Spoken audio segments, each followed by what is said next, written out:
अभी तक जिसको लग रहा था कि Chennai super king base level पे खेल रही है तो भाई भूल जाओ, क्योंकि अब ये चेन्नई बेस लेवल पे नहीं खेल रही है, अब ये अपर ग्रेड पे खेलने की कोशिश कर रहे हैं, क्योंकि इन्होंने फिर से अपने कोचिंग स्टाफ को सैक कर दिया है। और क्या सचमुच डेल स्टेन होने वाले हैं चेन्नई के अगले कोचिंग स्टाफ में?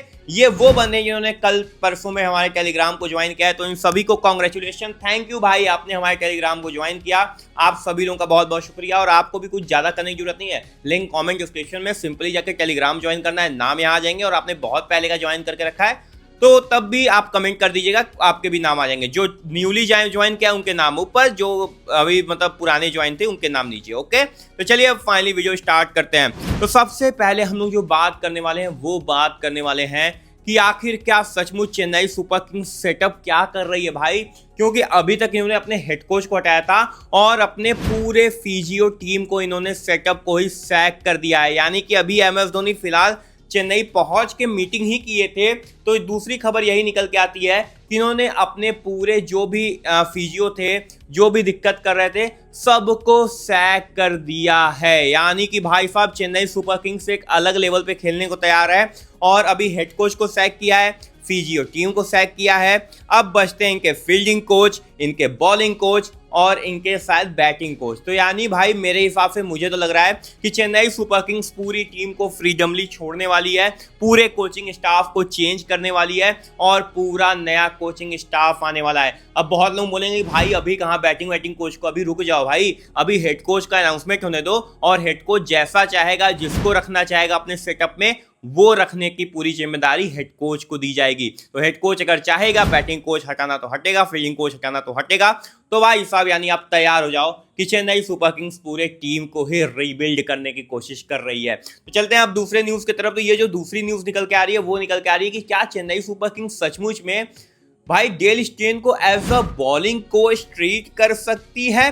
क्योंकि देखो एक इंटरव्यू में जब डेल स्टेन से पूछा गया था कि क्या आप चेन्नई सुपर किंग्स का पार्ट बनना चाहते हो, क्या आप चेन्नई सुपर किंग्स का एज अ फ्यूचर में सपोर्ट करना चाहते हो, तो इनका सीधा सीधा कहना है कि मैं पे कट के लिए तैयार हूं। यानी मेरे पैसे काट लेना चाहते हैं तो पैसे काट लें, या फिर जो भी करना चाहें कर लें, लेकिन मैं एक बार चेन्नई के इन्वायरमेंट को देखना चाहता हूं, एमएस धोनी के माइंडसेट को देखना चाहता हूं। यानी भाई साहब ये बंदा पूरी तरीके से तैयार है। इसका मतलब समझ जाओ कि ये डेल स्टेन ये चाहते हैं कि पूरी टीम को आप चाहे जैसे मेरे को आप ले लो, लेकिन मैं चाहता हूं चेन्नई सुपर किंग्स के टीम में as a bowling coach join होना। और ये चीजें मैंने टेलीग्राम पे दे दी थी और मैंने डेल स्टेन का भी नाम दिया था कोचिंग स्टाफ में। आपने अगर टेलीग्राम नहीं ज्वाइन किया तो भाई आपने मिस कर दिया है, तो अभी जाके ज्वाइन कर दो। मैं फिर से पूरे कोचिंग स्टाफ का जो भी हेड कोच रहेंगे उनके लिस्ट में डाल दूंगा। ओके, लिस्ट भी आ जाएगी, नाम भी आ जाएंगे। ओके, तो भाई साहब डेल स्टेन का इस तरीके की अगर चीजें निकल के आती हैं, इंटरव्यू कॉप्स निकल के आते हैं, तो कहीं ना कहीं आप बेहतर तरीके से समझ चुके हैं